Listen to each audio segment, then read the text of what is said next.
Buffalo, New York, March 1942. A test pilot walks across the tarmac away from a gleaming fighter aircraft, his boots echoing on the concrete. Behind him, factory workers freeze. They know what's coming. They've seen it 4 times this week. "I'm not flying that death trap." 5 words that should have killed the Bell P-39 Airacobra right there on the assembly floor. This is the story of the fighter everyone rejected. The aircraft American pilots called the Flying Coffin. The design British pilots tested and immediately canceled. The fighter that should have been America's greatest embarrassment in World War II. Instead, it became the weapon that helped turn the tide of the largest conflict in human history. And in the process, it laid the foundation for every American jet fighter that followed, from the F-86 Sabre that dominated Korean skies to the F-16 Fighting Falcons still flying today. This is History of World War II. I'm your host, and today we're uncovering the untold story of how America's worst fighter changed everything.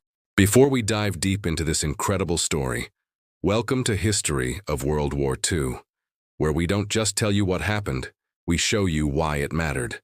If you're new here, we specialize in uncovering the forgotten stories, the rejected weapons, and the dismissed innovations that shaped our world.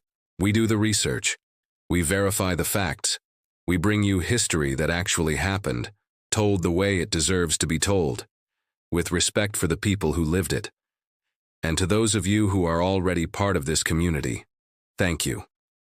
Your comments, your stories about relatives who served, your fact checks and insights, they make these videos better. You're not just watching history, you're preserving it. Hit that subscribe button if you want more deep dive stories like this one. Trust me, what comes next will change how you think about failure, innovation, and second chances. Act 1, The Rejection, the revolutionary design that nobody wanted. Let me paint you a picture of what it was like inside the Bell Aircraft Corporation factory in Buffalo in early 1942. 3 shifts, 7 days a week.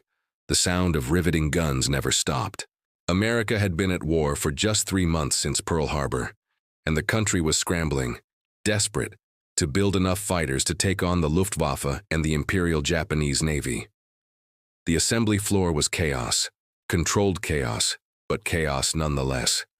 Women who'd been seamstresses 6 months earlier were now drilling precision holes in aircraft aluminum. Men who'd worked on automobile assembly lines were now installing weapons systems in fighter aircraft. Everyone understood the stakes. Every plane they built might be the difference between a pilot living or dying. And right there, in the middle of that urgent patriotic frenzy, sat rows of aircraft that nobody wanted. The Bell P-39 Airacobra. If you looked at it, really looked at it, you'd understand why people thought it should have been successful. Sleek lines, tricycle landing gear that made it look modern and futuristic compared to conventional tail-dragging fighters. And that nose-mounted 37mm cannon, a weapon so powerful it could punch through tank armor. But appearances were deceiving. Larry Bell, the company founder, had watched his revolutionary design turn into a public relations nightmare. He'd invested everything into this aircraft, his company's reputation, his own fortune, the livelihoods of thousands of workers. The concept had been brilliant on paper. Every aircraft designer in 1939 faced the same problem. Where do you put the engine? In conventional fighters, the engine went in the nose. It was the obvious choice.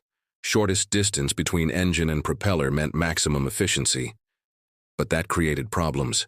The engine was heavy, throwing off the aircraft's balance. And mounting weapons was complicated because you had to either mount guns in the wings, which created convergence problems, or try to shoot through the spinning propeller using complicated synchronization gear. Bell Aircraft's chief designer, Robert Woods, had proposed an elegant solution. Move the engine behind the pilot. Think about it. Put the engine in the middle of the aircraft for perfect weight distribution. Run a long drive shaft underneath the cockpit floor to connect the engine to the propeller. This freed up the entire nose for weapons. You could mount that devastating 37mm cannon right in the center, shooting straight through the propeller hub. No synchronization needed. No convergence problems, perfect accuracy. And as a bonus, the tricycle landing gear, with its nose wheel instead of a tail wheel, would give pilots better visibility during takeoff and landing, reducing accidents. It was innovative. It was revolutionary. It should have worked. The fatal flaws. But theory and reality crashed into each other with devastating consequences. The drive shaft, the elegant solution that made everything else possible, created vibrations that rattled through the entire aircraft. Pilots described it as trying to aim a rifle while sitting on top of a running washing machine. Precision flying became nearly impossible. Your hands would go numb from the constant shaking. Your vision would blur. After a 2-hour patrol, pilots would climb out of the cockpit with splitting headaches and arms that ached for hours. It was like the entire aircraft was trying to shake itself apart, one test pilot reported. You couldn't trust your instruments because you couldn't read them clearly. You couldn't aim accurately because your sight picture was constantly vibrating. But the vibrations were just the beginning. That mid-engine placement created a terrifying safety issue.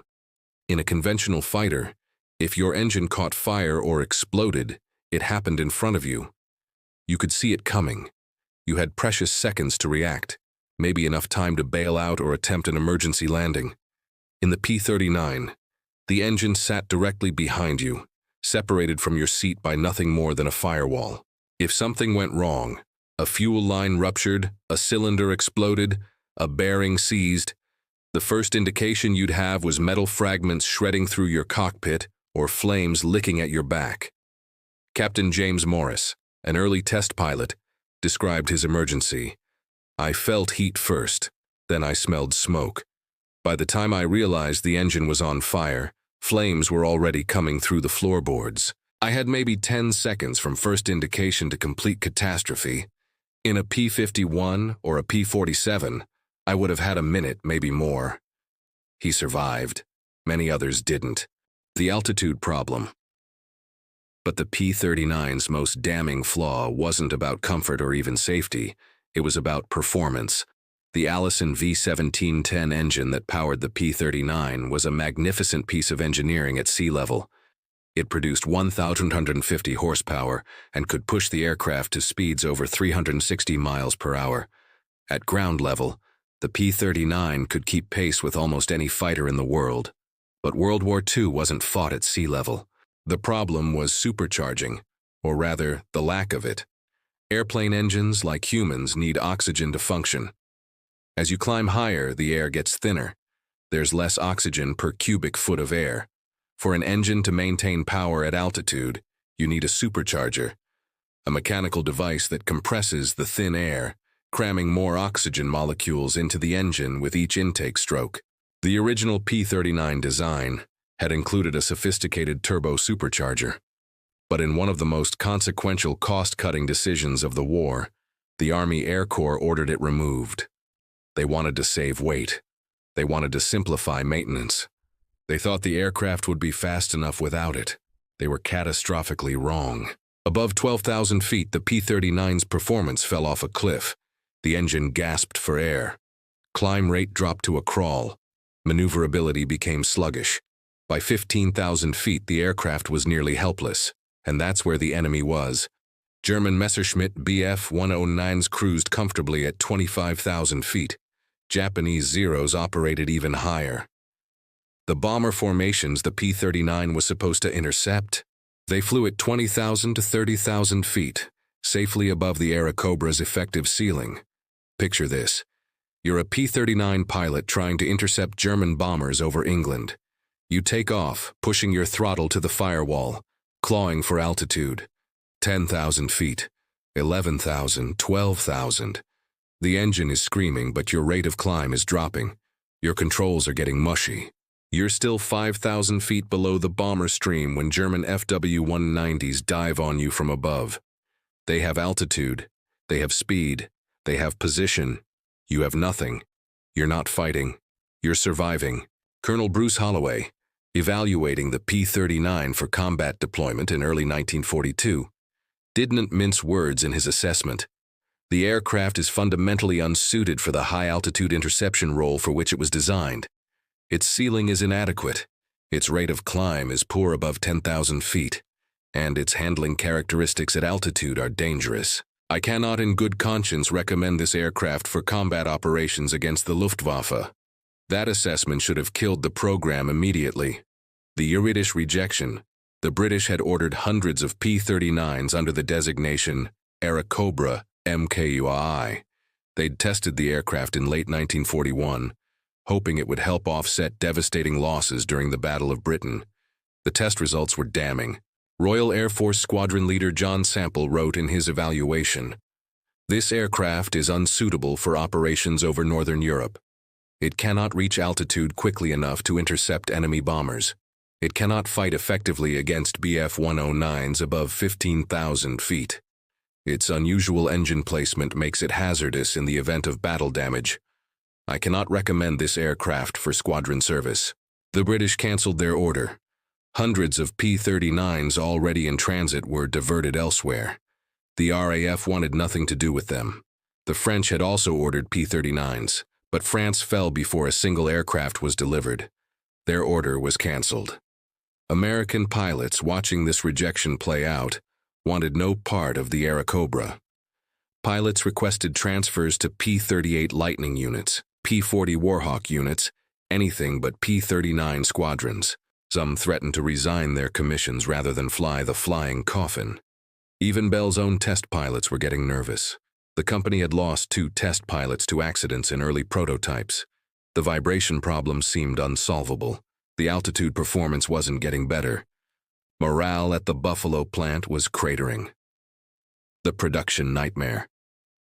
But here's where the story takes a uniquely American turn. In peacetime, the P-39 would have been canceled. The factory would have retooled for a different design. Everyone would have moved on.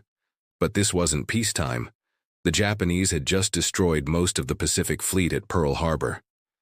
German U-boats were sinking merchant ships within sight of the American coast. The Soviet Union was fighting desperately against Wehrmacht forces at the gates of Moscow. Britain was hanging on by its fingernails. America needed fighters. Any fighters. All fighters. Canceling the P-39 meant shutting down an entire production line. It meant retraining workers, retooling machinery, redesigning fixtures and jigs. The time lost would be measured in months, maybe a year, maybe longer. Thousands of workers would be laid off while new production was established. The aluminum, steel, and strategic materials already committed to P-39 production would sit idle. So the decision was made. Keep building them.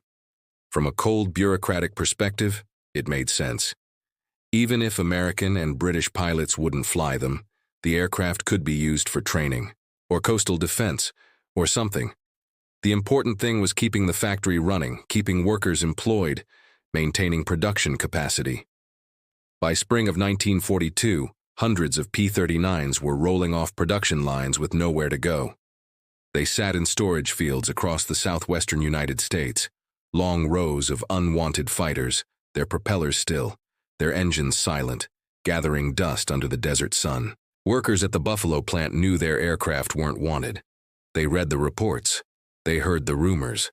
They knew pilots called their product a flying coffin. Imagine how that felt. You're working exhausting 12-hour shifts, 6 or 7 days a week. You're doing your part for the war effort. You're building the weapons that are supposed to help defeat fascism. And you absolutely know, that American pilots don't want to fly what you're building. The morale impact was devastating. I riveted together at least 50 P-39s, one former worker recalled years later. Every single one of them, I did my best work. Perfect rivets, perfect alignment. I took pride in my craftsmanship. But in the back of my mind, I kept wondering, what's the point? Nobody wants these planes. Are they just going to sit in the desert until they rust? Then came the telegram that changed everything. Act 2, The Journey East. Stalin's desperate request in September 1941.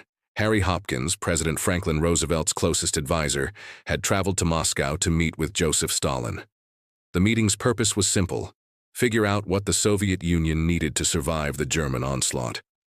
Stalin's request was equally simple: everything.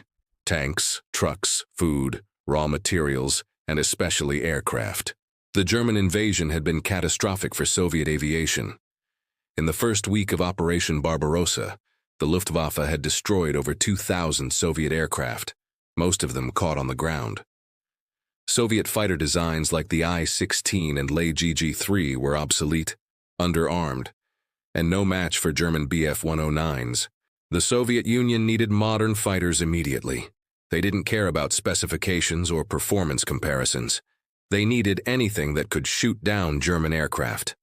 The United States, eager to keep the Eastern Front active and tie down German forces, agreed to send military equipment through the Lend-Lease program. Among the equipment manifests, hundreds of Bell P-39 Airacobras. American military planners viewed this as an elegant solution to multiple problems. The aircraft was available in large numbers. American pilots didn't want them anyway. Sending them to the Soviets fulfilled Lend-Lease obligations while disposing of an embarrassing failure. If the P-39s proved as inadequate on the Eastern Front as they had in American hands, well, at least American pilots wouldn't be dying in them. The Persian Corridor. The journey these aircraft took to reach Soviet pilots was extraordinary. First, they were loaded onto cargo ships in American Atlantic ports, primarily New York, Norfolk, and Portland. The ships formed convoys protected by destroyer escorts and sailed south, hugging the American coast, then across the Atlantic toward the Mediterranean. German U-boats prowled these shipping lanes. The Battle of the Atlantic was at its height. Merchant ships were being sunk faster than they could be built. Every convoy that sailed faced the prospect of submarine attack. Some P-39s were lost to torpedoes, going down in their shipping crates to the bottom of the Atlantic, never to be seen again. The convoys that survived sailed through the Mediterranean, running the gauntlet of German aircraft based in North Africa and Crete, to ports in Egypt and Palestine. From there, aircraft were offloaded and sent by rail and ship through the Suez Canal to Persian Gulf ports in what is now Iran. Then came the truly difficult part. Iran, Persia as it was still called, was nominally neutral, but had been jointly occupied by British and Soviet forces in August 1941 to secure oil supplies and create a supply route to the Soviet Union. The infrastructure was primitive. Roads were unpaved tracks that turned to mud in winter and dust in summer. Rail lines were single-track and frequently broke down. The P-39s had to be partially disassembled, loaded onto trucks and rail cars, and transported north through some of the most inhospitable terrain imaginable. Through mountain passes where temperatures dropped below freezing at night, across deserts where daytime temperatures exceeded 120 degrees, past villages where the concept of a modern fighter aircraft was literally unimaginable. The journey from American factories to Soviet air bases took an average of 4 to 6 months. Many aircraft were damaged in transit. Crates fell off trucks on mountain roads. Sandstorms clogged engines. Parts went missing. By the time P-39s reached their destination, Soviet mechanics often had to cannibalize multiple aircraft to get one airworthy. But they kept coming. Hundreds, then thousands, making that impossible journey from Buffalo to the Eastern Front. First Soviet impressions. The first P-39s arrived at Soviet air bases in late 1942, and the initial Soviet reaction was cautious curiosity. Soviet pilots were accustomed to the LeGG-3, a fighter built primarily from wood, powered by a mediocre engine and armed with a single 20mm cannon and a pair of machine guns. The LeGG-3 was underpowered, had poor visibility, and tended to catch fire when hit. Pilots had a dark joke about the designation. Instead of standing for the three designers' initials, Lavochkin, Gorbunov, Gudkov, they said it meant Lakirovani Garantirovani Grob, varnished guaranteed coffin. Compared to that, the P-39 looked like a gift from the aviation gods. It was made entirely of metal, sturdy, durable, capable of absorbing battle damage that would tear apart a wooden LeGG-3. It had a 37mm cannon that could destroy a bomber with a single well-aimed shot, backed up by 450 caliber machine guns. It was faster than most Soviet fighters, and the cockpit was a revelation. Soviet fighters were cramped, uncomfortable, and freezing cold. At altitude, temperatures inside the cockpit could drop below zero. Pilots flew wearing heavy sheepskin coats and multiple layers of clothing. Frost would form on the inside of the canopy. Controls would become stiff with cold. The P-39's engine placement changed everything. Because the engine sat directly behind the pilot, heat from the engine warmed the cockpit. It wasn't luxurious, but compared to Soviet fighters, it felt like paradise. Pilots could fly in relative comfort, wear lighter clothing, maintain better dexterity in their hands. It was the first time I flew a combat mission without my hands going numb, one Soviet pilot recalled. In a lay GG-3 after an hour at altitude, I couldn't feel my fingers. In the Era Cobra, I was warm. That alone made it easier to fight effectively. But Soviet pilots quickly discovered the same altitude problems that had plagued American pilots. The first combat trials were disappointing. Soviet pilots tried to intercept high-flying German reconnaissance aircraft and found themselves outclimbed and outmaneuvered. They attempted bomber escort missions and watched helplessly as German fighters dove on them from above. Initial reports back to Soviet Aviation Command were lukewarm. The American machine has certain advantages in firepower and construction, but its altitude performance is inadequate for high-altitude interception work.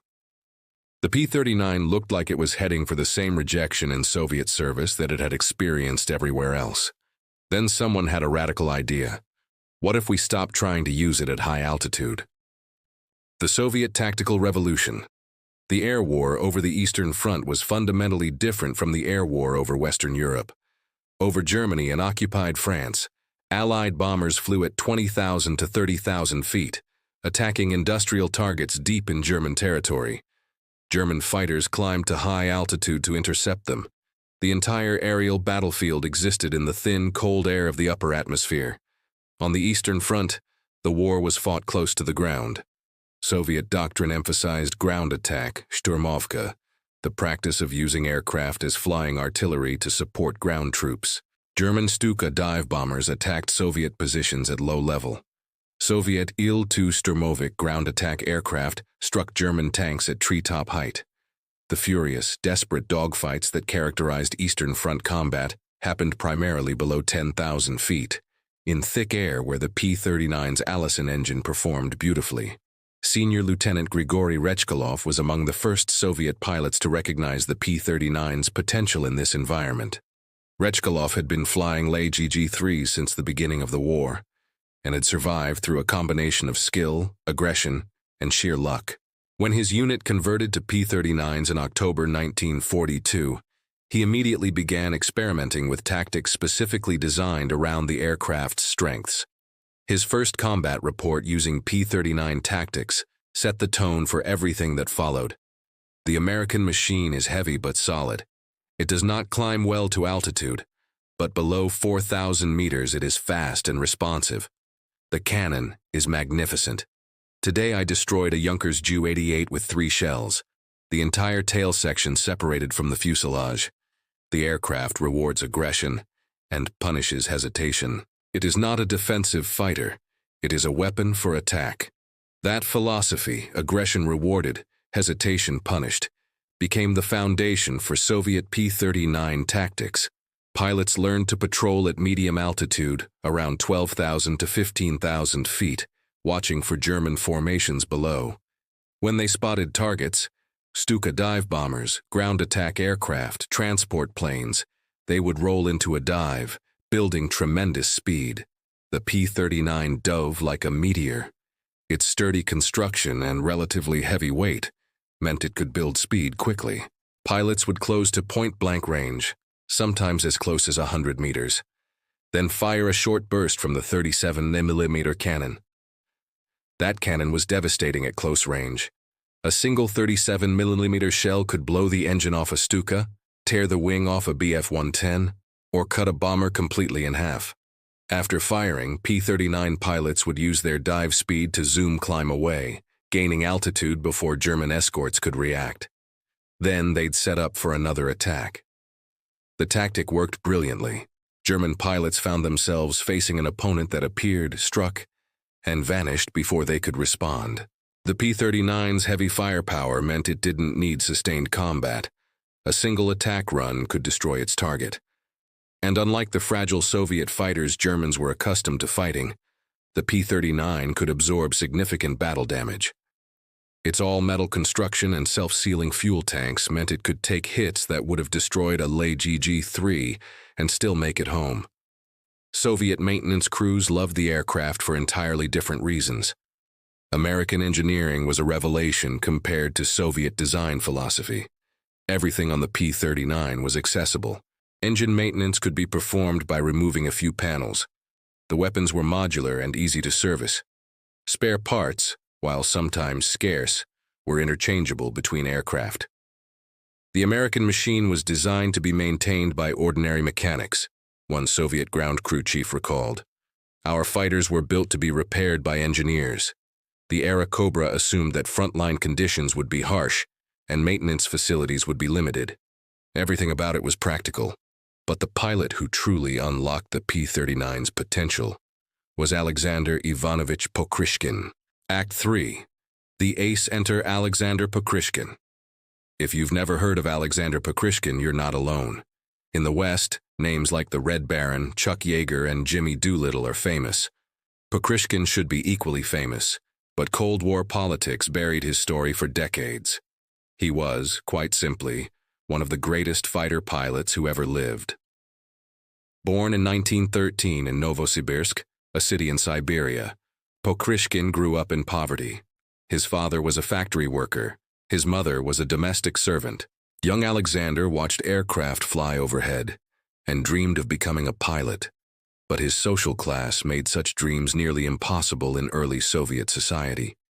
He started as an aircraft mechanic, working his way through technical school while teaching himself aerodynamics, tactics, and fighter design.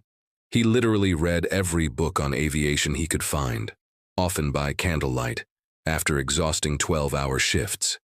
When he finally earned his way into flight school in 1939, he was already 26 years old, ancient by fighter pilot standards. Most Soviet fighter pilots began training in their late teens or early 20s. But Pokrishkin had an advantage his younger colleagues lacked. He understood aircraft as both a pilot and an engineer. He knew what made fighters effective. He understood energy management, deflection shooting, and tactical positioning in three-dimensional space. When Operation Barbarossa began in June 1941, Pokrishkin was flying obsolete I-16 fighters against the Luftwaffe. It was a slaughter. German pilots in Bf-109s had better aircraft, better training, and years of combat experience from Spain, Poland, and France. Soviet pilots died by the hundreds in the first months of the war. Pokrishkin survived through a combination of skill and luck, but he understood that survival wasn't enough. To win, Soviet pilots needed better tactics and better aircraft. When his unit received P-39s in early 1943, Pokrishkin recognized immediately that he'd been handed a potential war-winning weapon, the formula for air combat. Pokrishkin did something extraordinary. He developed a systematic, methodical approach to fighter combat specifically designed around the P-39's capabilities. He called it the formula for air combat. It wasn't flashy. It wasn't about individual heroics or dogfighting prowess. It was about mathematics, physics, and treating aerial combat as an engineering problem with optimal solutions. The formula had three core principles. First, altitude equals life. Pokrishkin demanded that his pilots never ever accept combat from below. Before engaging, climb. Use the P-39's decent low-altitude performance to get above the enemy. Once you have altitude, you have potential energy that can be converted to speed. You can dive, attack, and zoom climb away before the enemy can respond. German pilots called this tactic boom and zoom. Soviet pilots called it altitude speed maneuver fire. Second, speed equals time. Never slow down in combat. Never turn if you can avoid it. Turning bleeds energy. Turning creates vulnerability. The P-39 wasn't a nimble dogfighter. Trying to turn with a German fighter was suicidal. Instead, use speed. Dive fast, attack fast, escape fast. Third, fire equals certainty. The 37mm cannon was the P-39's ultimate weapon, but it carried limited ammunition, only 30 rounds. Every shot had to count. Pokrishkin trained his pilots in deflection shooting, calculating where an enemy aircraft would be, not where it was, and firing there. He practiced constantly, developing an almost instinctive sense of lead and timing. "Don't fire unless you know the shot will hit," he told his pilots. "One certain hit is worth 100 misses." This formula required discipline that went against every natural fighter pilot instinct. When you see an enemy aircraft, you want to chase it. You want to turn with it. You want to engage in a swirling dogfight where courage and skill determine the victor. Pokrishkin rejected all of that as romantic nonsense. "Air combat is murder," he would say. "The goal is to kill the enemy before he knows you're there. Glory comes from victories, not from fair fights." His tactics worked spectacularly. The Battle of Kursk by July 1943, Pokrishkin had become the Soviet Union's leading ace, and his fighter regiment, the 16th Guards Fighter Aviation Regiment flying P-39s, had become one of the most effective units in the Red Air Force.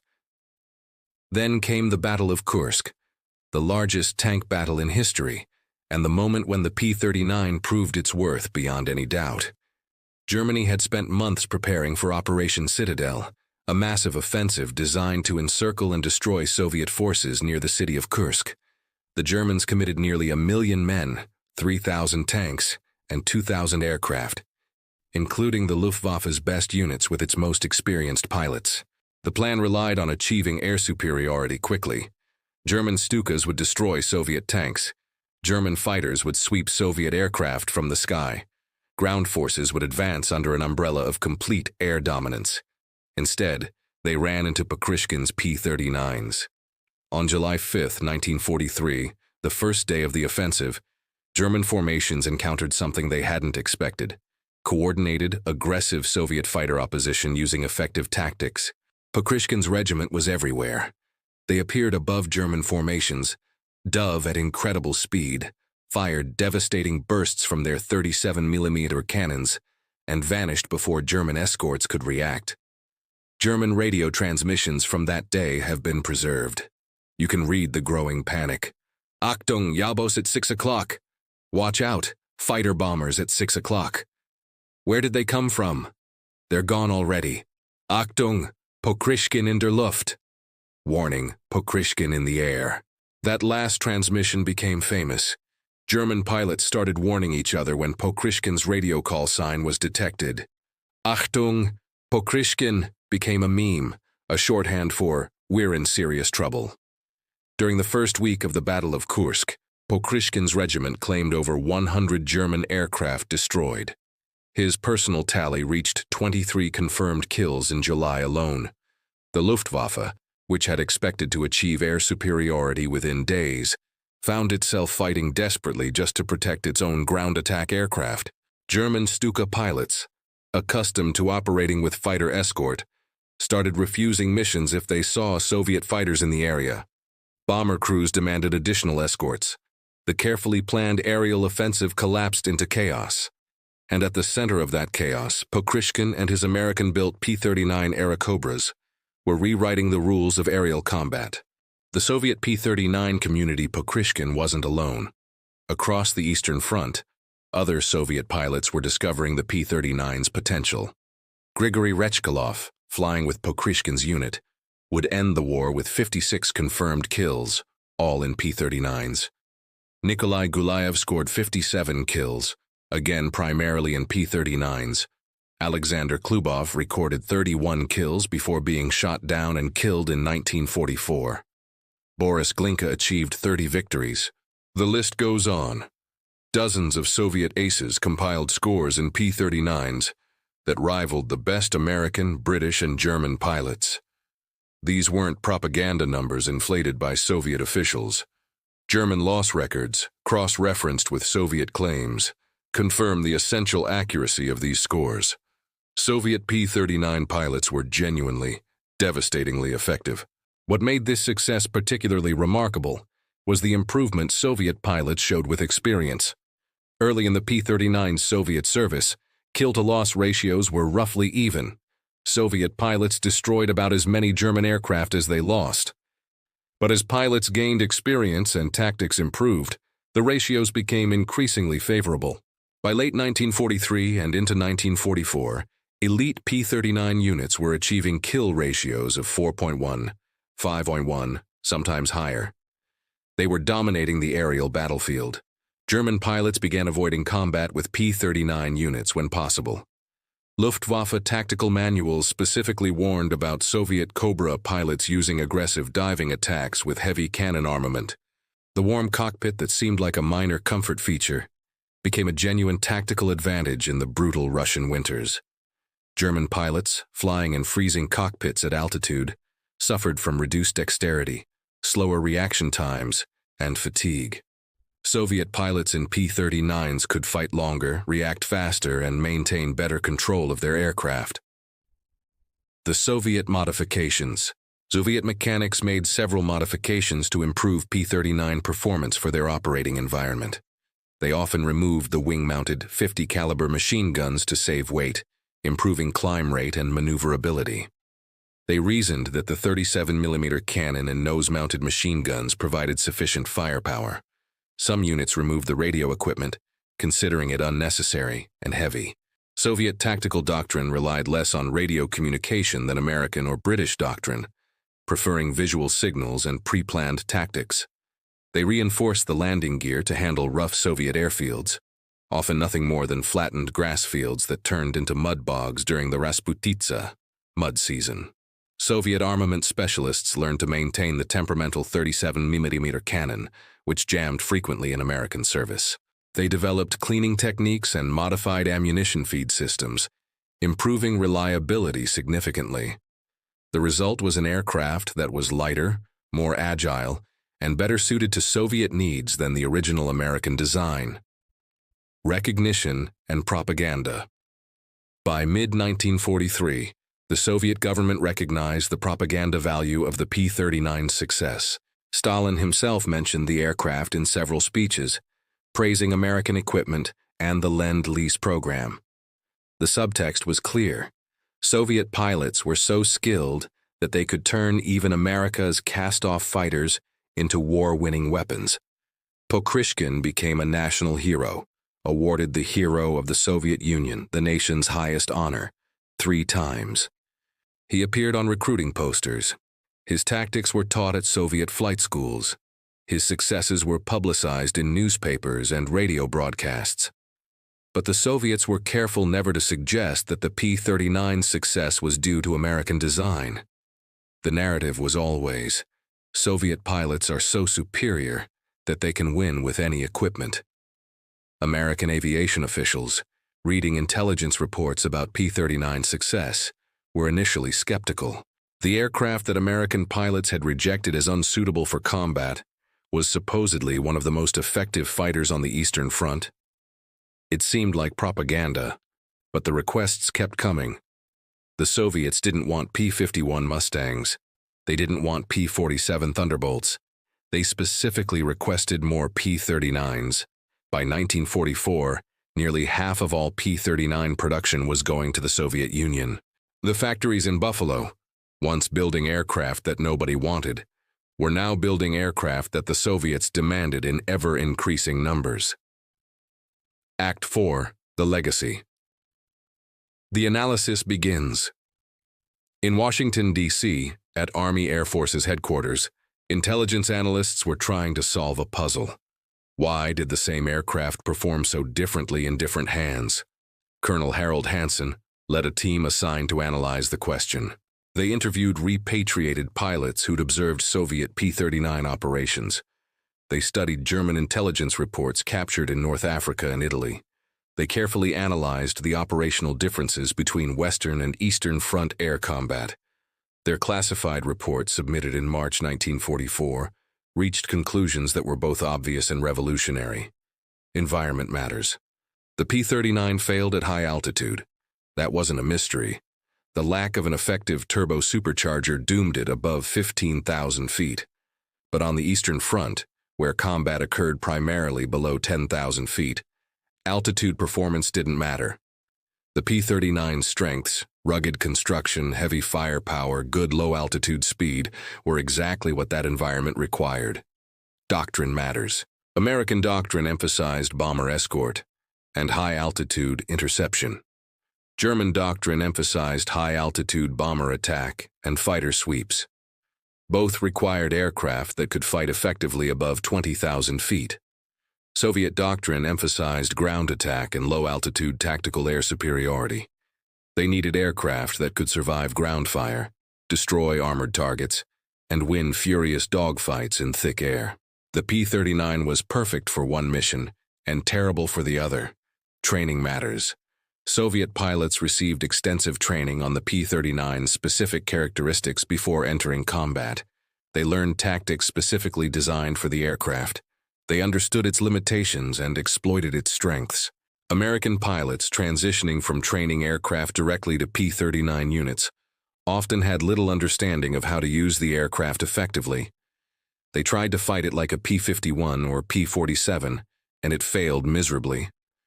The report's conclusion was diplomatically worded but clear.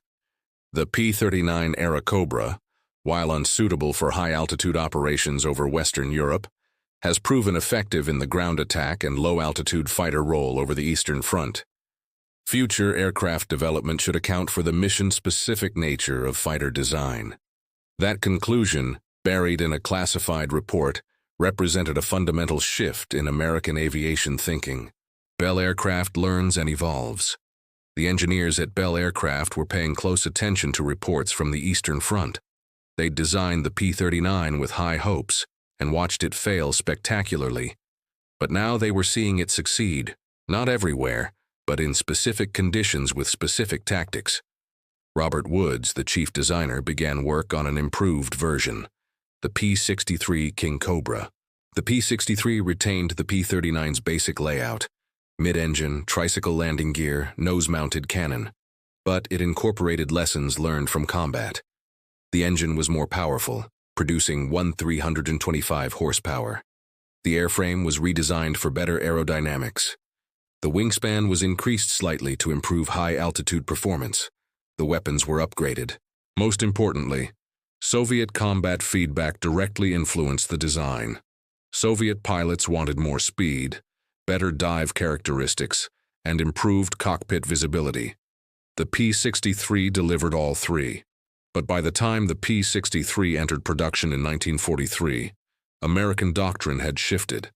The P-51 Mustang had emerged as the ideal escort fighter. The P-47 Thunderbolt dominated as a ground attack aircraft.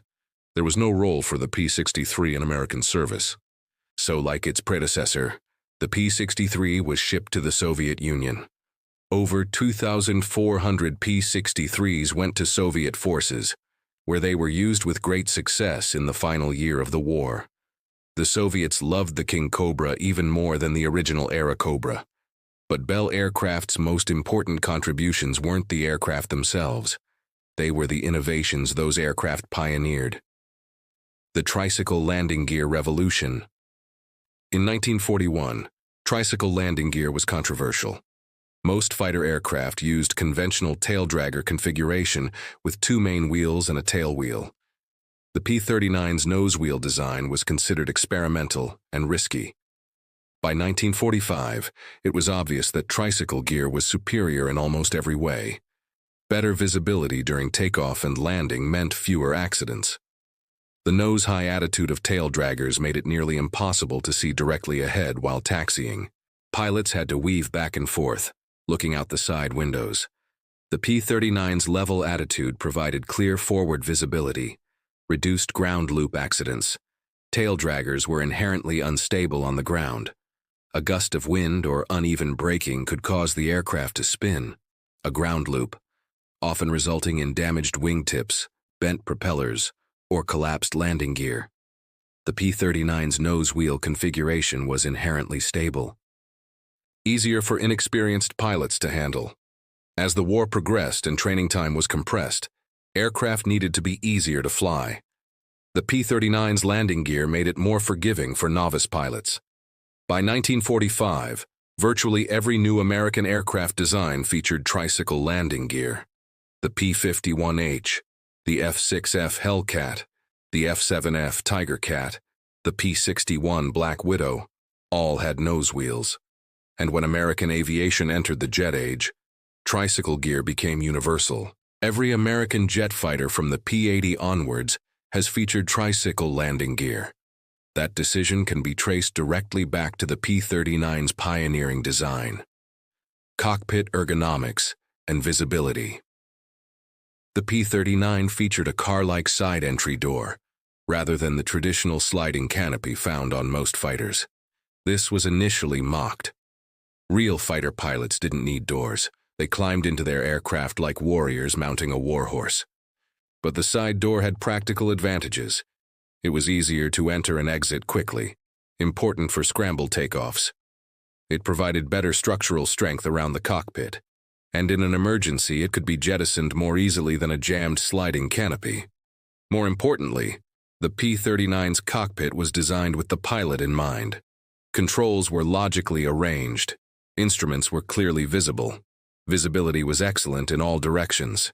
These seem like obvious priorities now, but in 1940, many fighter aircraft were designed with engineering priorities first and pilot comfort second. The P-39 reversed that equation, and subsequent American fighters incorporated those lessons. Better visibility, more logical control arrangement, greater attention to pilot comfort and situational awareness. Concentrated nose armament. The P-39's nose-mounted 37mm cannon and machine guns all fired along the aircraft's centerline. This eliminated convergence issues that plagued wing-mounted guns.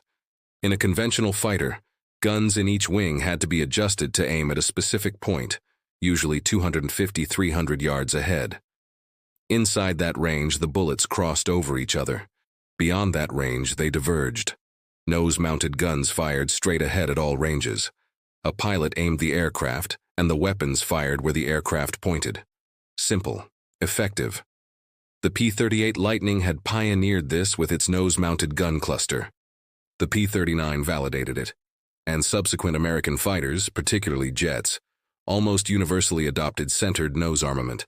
The F-86 Sabre, F-100 Super Sabre, F-104 Starfighter, F-4 Phantom, all carried their primary guns in the nose. The P-80 connection. In 1943, Clarence Kelly Johnson at Lockheed's Skunk Works began designing America's first operational jet fighter. The project moved at incredible speed. Johnson had just 180 days to design and build a flying prototype of the XP-80. Facing those time constraints, Johnson looked at what had already worked. The P-39's layout provided a template: tricycle landing gear for stability and visibility, mid-mounted engine for weight distribution, clean aerodynamics with minimal drag, emphasis on pilot visibility and cockpit ergonomics. The XP-80 that first flew on January 8, 1944, looked remarkably similar in layout to the P-39, albeit powered by a jet engine rather than a piston engine with a drive shaft, and it worked brilliantly. The P-80 became the foundation for American jet fighter development.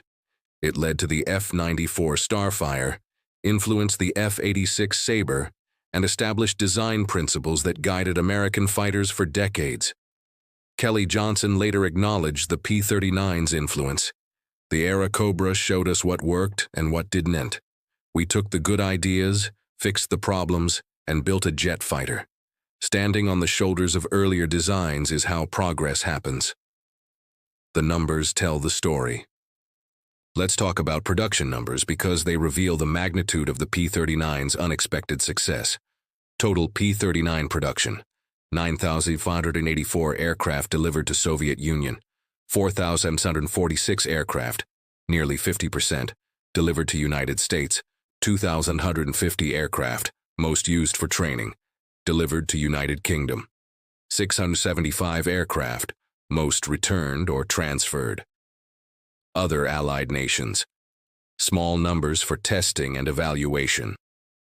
The Soviets didn't just receive P-39s, they demanded them. Throughout 1943 and 1944, Soviet Lend-Lease requests specifically prioritized P-39 deliveries over other aircraft types. Combat effectiveness data is equally revealing. Soviet aces with 20-plus kills in P-39s, 26 pilots.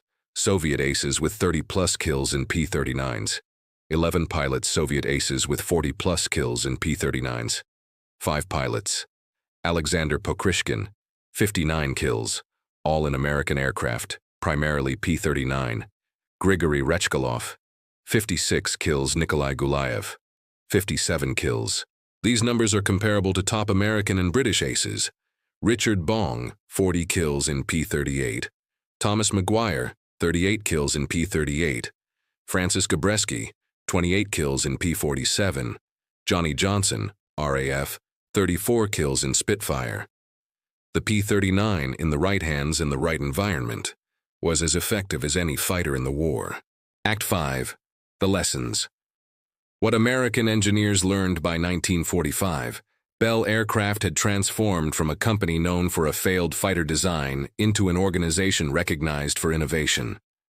The P-39's contradictory reputation, utter failure in one theater, remarkable success in another, forced American aviation to grapple with complex questions. What makes a weapon system successful? It's not just technical specifications. The P-39's specs were similar worldwide, but performance varied dramatically.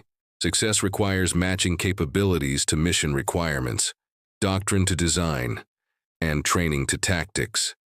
How do you evaluate effectiveness? American test pilots evaluated the P-39 against German fighters at high altitude and found it wanting. Soviet pilots evaluated it against German ground attack aircraft at low altitude and found it excellent. Both evaluations were correct for their specific contexts. What innovations matter? The P-39's revolutionary features, mid-engine layout, heavy cannon, tricycle gear, were criticized when the aircraft failed, but later recognized as ahead of their time. Innovation requires persistence through initial failure. These lessons influenced American aviation development for decades. When the Air Force developed requirements for new fighters in the 1950s and 60s, they emphasized mission-specific design rather than one-size-fits-all solutions. The Century Series fighters, F-100, F-101, F-102, F-104, F-105, F-106, each had specific roles and requirements. When the Navy developed the F-4 Phantom II, they deliberately designed it for multiple roles but optimized it for specific mission sets. The flexibility came from modular design, not trying to be everything simultaneously. The Soviet perspective. In the Soviet Union, the P-39's success created complicated feelings. On one hand, Soviet pilots genuinely loved the aircraft. It had kept them alive, helped them win battles, and enabled them to achieve victories against a technologically superior enemy. On the other hand, Soviet propaganda couldn't fully embrace an American-designed fighter. The official narrative emphasized Soviet industrial might and the superiority of Soviet engineering. So, the P-39 occupied a strange place in Soviet memory. Pilots who flew it spoke of it fondly. Pokrishkin's memoirs praised it extensively, but official histories downplayed its importance, emphasizing Soviet-designed aircraft instead. After the war, the Cold War made acknowledging American contributions politically difficult. The P-39's role in Soviet victory was quietly forgotten in official accounts, remembered only by the pilots who'd flown it and the mechanics who'd maintained it. It wasn't until the 1990s, after the Soviet Union collapsed, that Russian historians began honestly assessing the P-39's contribution to victory. Archives opened. Veterans spoke more freely. The true story emerged. Modern Russian aviation historians now recognize the P-39 as one of the most important fighters of the Great Patriotic War, their term for World War II on the Eastern Front. Alexander Pokrishkin's later life. Pokrishkin survived the war, a remarkable achievement for a fighter pilot who flew over 650 combat missions and engaged in more than 150 aerial combats. He ended the war as a colonel, having been awarded Hero of the Soviet Union 3 times, an honor held by only 3 people during the entire war.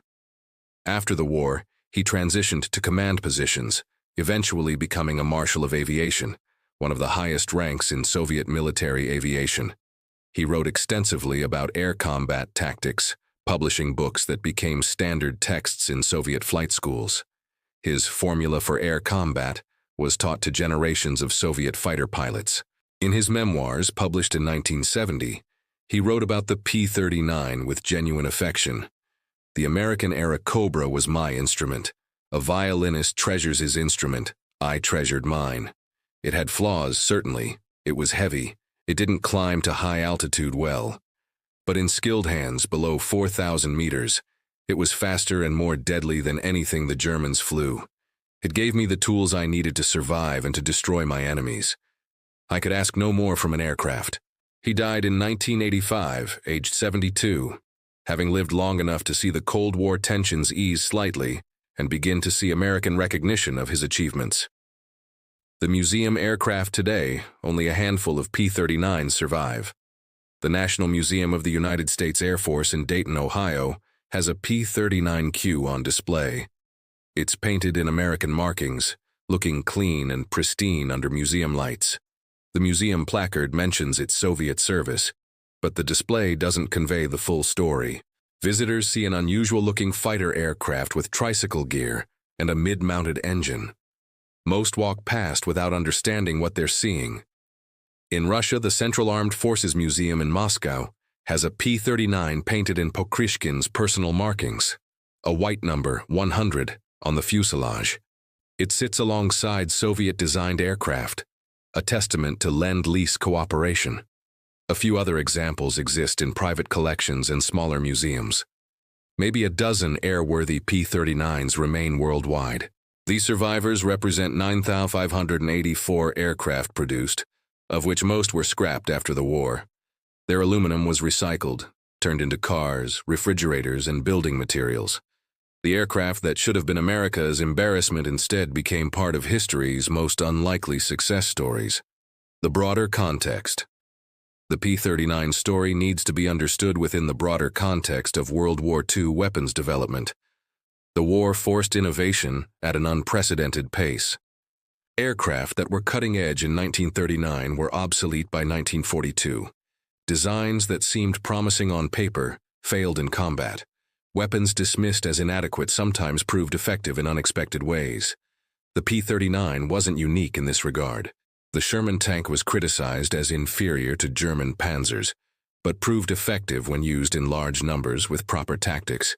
The B-24 Liberator was considered less capable than the B-17 Flying Fortress, but dropped more bombs and flew more missions. The British ferry battle was a disastrous failure in France, but adequate for training and target towing. World War II taught that combat effectiveness wasn't a simple equation of technical specifications. It involved doctrine, training, maintenance, logistics, tactics, and operational environment. The P-39 epitomized this lesson. Impact on post-war aviation. The P-39's innovations influenced post-war aviation in ways that aren't always obvious. Landing gear. As mentioned, tricycle landing gear became universal. But the specific engineering of the P-39's nose gear, its shock absorption, steering mechanism, and structural integration provided design data that influenced generations of aircraft. Cockpit design. The P-39's car-like entry and excellent visibility set standards for pilot-centered design. Modern fighter cockpits, with their emphasis on ergonomics and visibility, descend from these innovations. Weapons integration. Nose-mounted guns firing along the centerline became standard. Modern fighters carrying cannons, the F-15, F-16, F-22, mount them in the fuselage, not the wings. Systems engineering. The P-39's modular design, engine, weapons, landing gear all as replaceable units. Anticipated modern aircraft design philosophy where major components are line replaceable units, LRUs. Testing methodology. The P-39's contradictory performance in different environments forced the military to develop better testing protocols. Modern aircraft undergo extensive operational testing in diverse conditions, specifically because of lessons learned from the P-39 and similar aircraft. Act 6. The human cost. The pilots who didn't make it. Every combat aircraft has a human cost, measured in pilots who didn't return. For every Pokrishkin who survived the war with 59 kills, there were dozens of Soviet pilots who flew P-39s into combat and never came home. Lieutenant Viktor Pavlovich Morozov was one of them.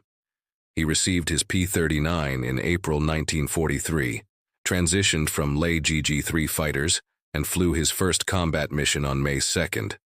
According to unit records, he was nervous but competent. He'd scored one confirmed kill, a Ju-87 Stuka destroyed over the Kuban bridgehead. On May 15th, his unit engaged a formation of German bombers escorted by Bf-109 fighters. Morozov dove on a bomber, fired his cannon, saw strikes on the target, then was hit by defensive fire from the bomber's rear gunner. His P-39's engine was damaged. He tried to make it back to Soviet lines, but the engine seized. He attempted an emergency landing in a field behind German lines. According to German records captured after the war, Morozov survived the crash landing, but died from injuries before he could be evacuated. He was 22 years old. He'd been flying P-39s for exactly 13 days.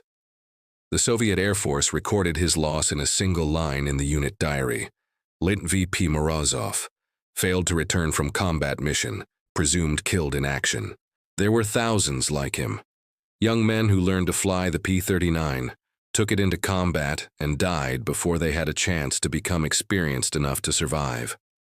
The aircraft that kept Pushkin alive through 650 missions couldn't save inexperienced pilots from the brutal mathematics of aerial combat. The American pilots who flew it. Some American pilots did fly the P-39 in combat, primarily in the Pacific and Mediterranean theaters. The 8th Fighter Group flew P-39s in the defense of Australia and New Guinea in 1942. Their experience was frustrating. Captain William Bill Fiedler wrote in his diary, "The Zero can outclimb us, outturn us, and operate at altitudes we can't reach. Our only advantages are speed in a dive and heavier firepower.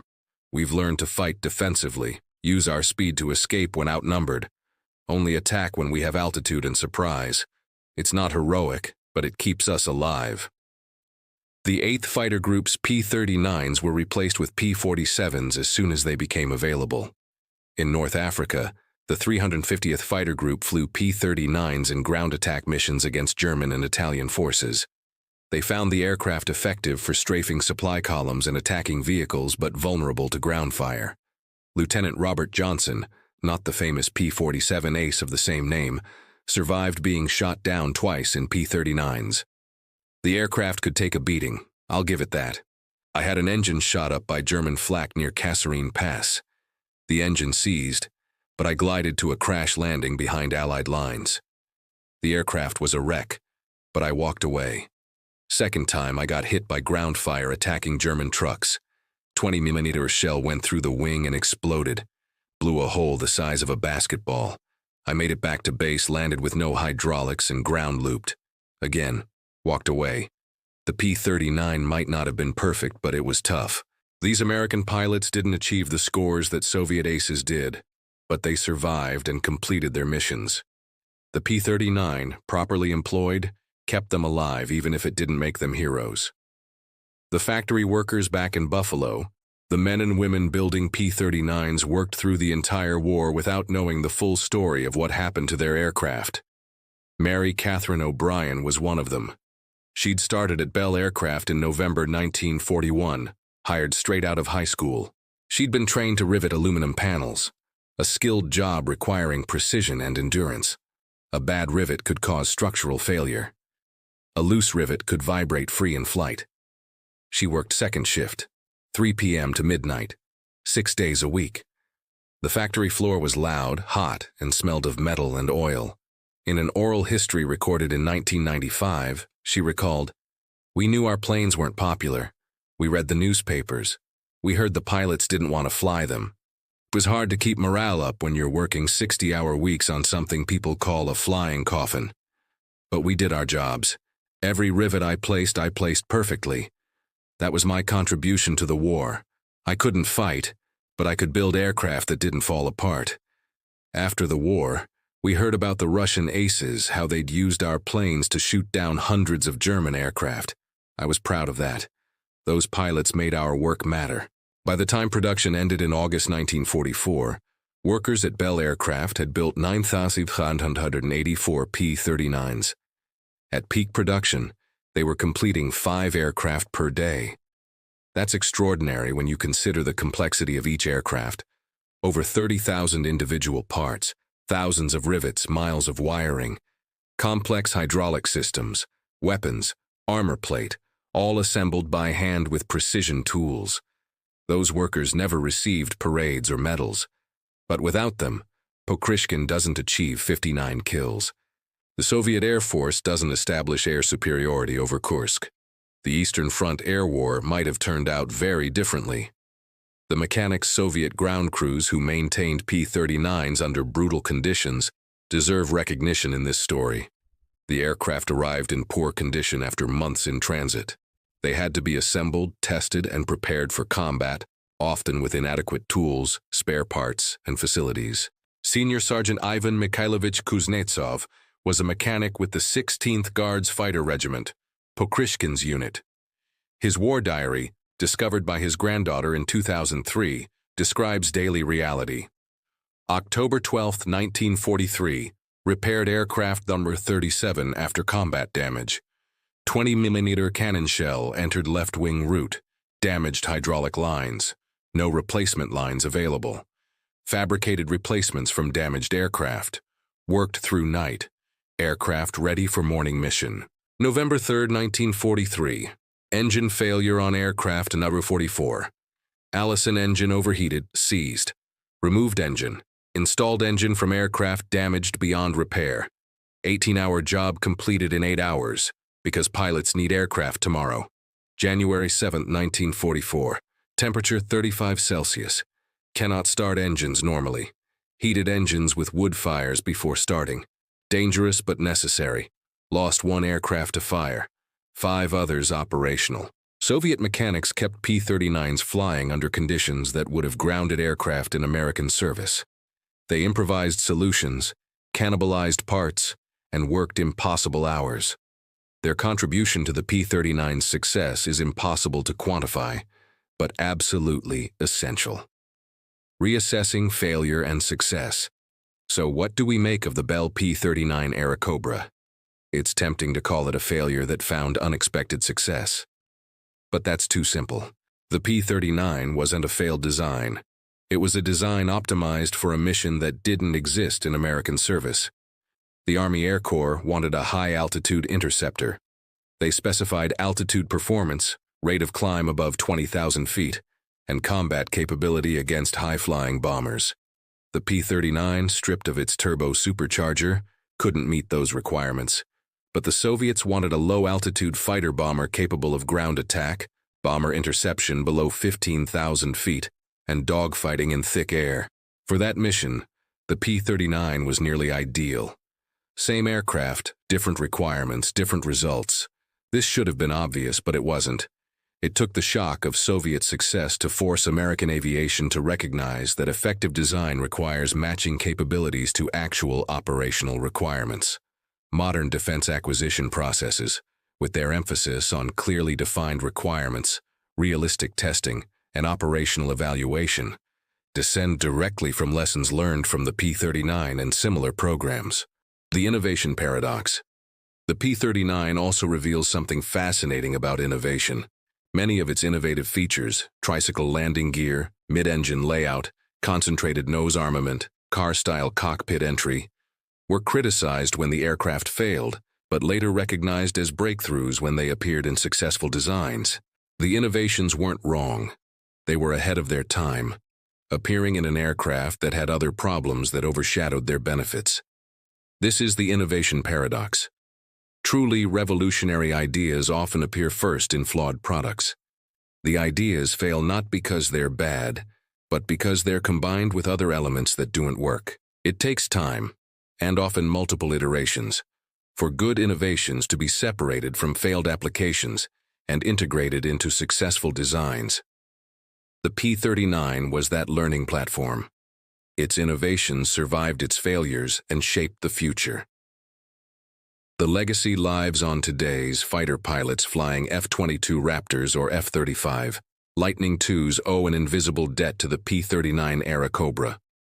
Those aircraft feature tricycle landing gear pioneered by the P-39 nose-mounted weapons firing along the center line, validated by the P-39 cockpit design philosophy, emphasizing visibility and ergonomics, developed through P-39 experience testing methodologies that account for mission-specific requirements, learned from P-39 failures.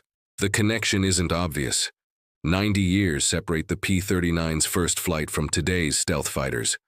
But innovation builds on innovation, and each generation of aircraft carries forward lessons from its predecessors. The flying coffin helped create the world's finest air force. Alexander Pokrishkin's wisdom. In his memoirs, Pokrishkin wrote something that serves as a perfect summary of the P-39 story. People asked me why I succeeded in the Airacobra when others failed. They wanted to know if it was the aircraft or the pilot that mattered more. This is a foolish question. A weapon is only as good as the warrior who wields it, and a warrior is only as effective as his weapons allow. The Airacobra gave me the tools I needed: speed, firepower, and strength. I gave it purpose, skill, and understanding. Together we survived. Together we prevailed. Neither could have succeeded alone. That partnership between pilot and machine, between design and doctrine, between innovation and application, that's the real lesson of the P-39. Final thoughts. The story of the Bell P-39 Airacobra challenges our comfortable narratives about winners and losers, success and failure, innovation and obsolescence. It wasn't America's worst fighter. It was a misunderstood fighter that found its place in history through an unexpected route. It didn't fail in American service. It was assigned a mission it couldn't perform and judged against criteria it couldn't meet. It didn't succeed in Soviet service through Soviet superiority. It succeeded because Soviet requirements matched its capabilities, and Soviet pilots developed tactics to exploit its strengths. The aircraft that test pilots refused to fly enabled one of history's greatest aces to achieve 59 victories. The aircraft that should have been canceled helped turn the tide of the world's largest conflict. The aircraft dismissed as obsolete laid the foundation for the jet age. Sometimes the weapons we reject teach us more than the ones we embrace. Sometimes failure and success are separated only by context, and sometimes the flying coffin becomes the foundation for everything that follows. Thank you for joining us on History of World War II for this deep dive into the P-39 Airacobra's remarkable story. If you made it this far, you're exactly the kind of viewer who makes this channel possible. Your engagement, your thoughtful comments, and your passion for getting history right. That's what drives us to spend weeks researching, verifying facts, and crafting these stories. I'd love to know, did anyone in your family fly or work on P-39s? Do you have connections to aviation history from World War II? Drop your stories in the comments below. Some of the best insights come from viewers sharing family history. If you enjoyed this video, hit that like button. It genuinely helps other history enthusiasts find this content. And if you're not already subscribed, subscribe now. We've got more stories like this coming, uncovering the forgotten innovations, the rejected weapons, and the untold stories that shaped our world. To our existing subscribers, thank you. You're the reason we can spend the time necessary to get these stories right. You're preserving history simply by being here. The next video is already in the works, and trust me, it's another story you won't believe until you hear it. Until then, remember, history isn't just about what happened, it's about understanding why it mattered. I'll see you in the next one.